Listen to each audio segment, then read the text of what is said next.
Hi everyone, welcome to today's video. Today we're going to talk about house dust mite. Now they're gross and I hope that you're not too squeamish because we do have to talk about these little critters that live in our house and unfortunately they are completely impossible to get rid of.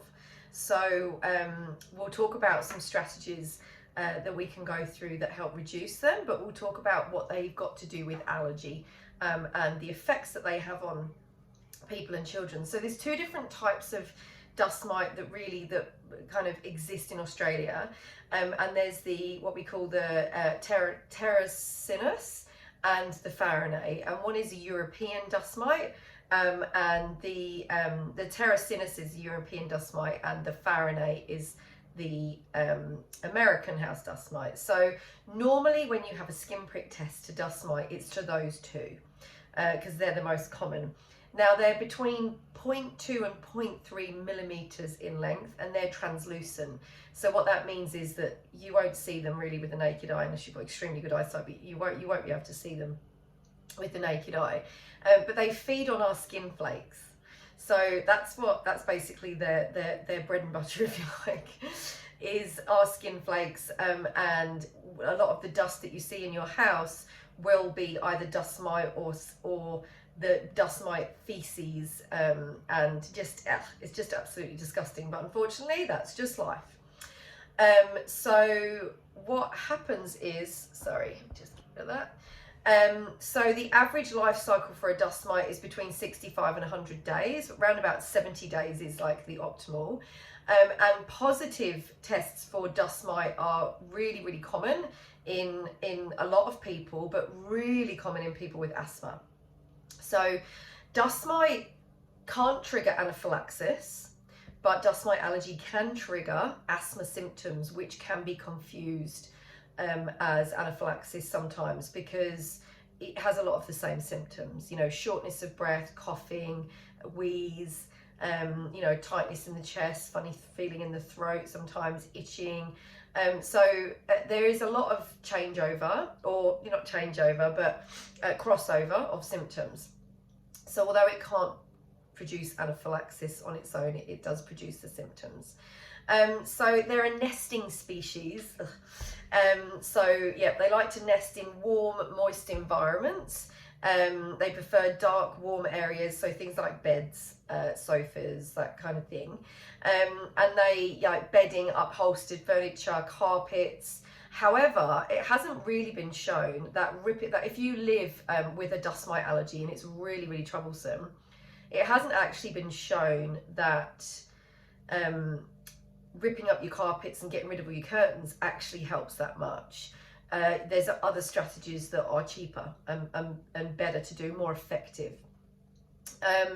Their feces includes enzymes that are like released upon contact. So when we're walking about, you know, touching pillows, touching things, it kind of brings up all the dust mite and feces, and that's what then gets into our airway and causes those symptoms. And interestingly, dust mite wasn't a problem until we brought in things like textiles, you know, Western style things like blankets and clothing. So that, you know, it wasn't really reported before we started beginning to use textiles and things like that. So the way to get rid of dust mite, or one of the ways to help minimize dust mite, because we'll never get rid of it completely, is tumble drying, because above 60 degrees, the dust mite can't survive. So tumble drying, washing your clothes in 60 degree plus hot washes, and basically reducing that will help reduce the exposure to dust mite. And tumble drying bed linen for an hour can kill 99% of dust mite. So really helpful, because obviously it's above 60 degrees. What else can we do? Dust mite eggs are freeze tolerant, so they can tolerate really low temperatures. Okay, so freezing them out will not help, but this is not bed bugs we're talking about. Okay, direct sunlight for up to 3 hours, because obviously direct sunlight can hit above 60 degrees depending on what the surface is. And the other thing to know is dust mites do drown in water. So you can imagine a hot wash of 60 degrees is definitely going to kill the dust mites, but we just need to do that regularly. But obviously we also realise that real life happens and we can't be washing our sheets every single day. So there are some sheets and bedding and pillowcases that you can get that help with allergy, but honestly the washing and the tumble drying and the regular hoovering is going to be a lot more effective and cheaper. Unless you want to get a cleaner, that might not be cheaper. So what we need to think about with young children is their bedding environment, because obviously that's where, if you've got a child that sleeps, they spend a lot of their time with their head right next to all these pillows, toys, and obviously they're breathing that in all night long. So what we want to do is make sure those teddies are either minimized as much as possible. Like if they don't need teddies, they don't want the teddies, just get rid of them. And if you can't do that, because I appreciate that isn't possible for most people, then at least regularly washing those teddies in that above 60 degrees or tumble drying them.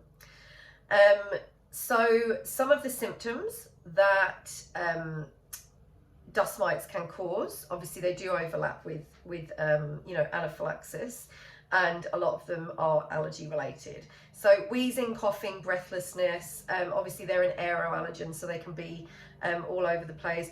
Runny nose, itching, sneezing, itchy eyes, itchy skin, rashes.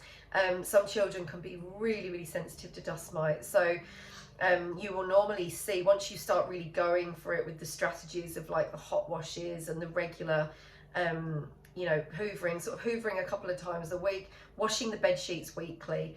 We don't want to make this a really, you can wash more than that obviously, but you know, it understandably is a big job, and we, you know, you just shouldn't have to be doing it all the time, but if it's helping, then that's what you can do.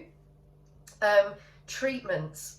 Now, there are treatments for house dust mites. So obviously some urologists might say, you know, just try some nasal sprays and antihistamine for a while and, you know, see if we can get it under control that way. But obviously a lot of these medications aren't really for long-term use. So there is another thing called immunotherapy. And immunotherapy to dust mite is pretty commonly used now. We've got lots of children that I know that are on this. And there is immunotherapies that either can be drops on the tongue. Now you have to go to your doctor, usually a specialist, and get these prescribed, and they get ordered. And at the moment, the only places that make immunotherapy, I'm pretty sure, are in Europe and America. But they come in either drop form, so they drop on the tongue. The only trouble with that is you need to remember to take it every day, and it can irritate a bit sometimes at the beginning. The other thing is like a wafer that melts under the tongue. These are more for the older sort of school-age children and above, rather than the very young children. And the other option is the subcutaneous injection, so an injection of immunotherapy. Really what that does is, it's kind of similar to the way a vaccine works, in a way that it's introducing something into your body that you want to get used to. Okay, so in the way that a vaccine introduces antibodies introduces like the fake virus, if you like, so that your body produces antibodies to fight that virus, so that if it sees it again, it knows how to fight it. Well, with immunotherapy, you're exposing your body to that thing that they're allergic to make your body used to it, basically, is the easiest way to describe it. So it then reduces the allergic reaction. You know, the symptoms get lessened, and in some cases it's a cure for life, but it is a treatment that can last a few years, sometimes 3 to 5 years, that you need to be treating, actively on treatment before you see like a cure, or usually quite a vast difference. It's not guaranteed on everyone, but it is very effective. So I hope this has been helpful today. Sorry if I've made your skin crawl thinking about dust mite, but it is very common, and it's definitely something we need to think about. So I hope that's been helpful. You know where we are for any questions. You can catch us on Facebook or on our website at thenestcpr.com. Bye.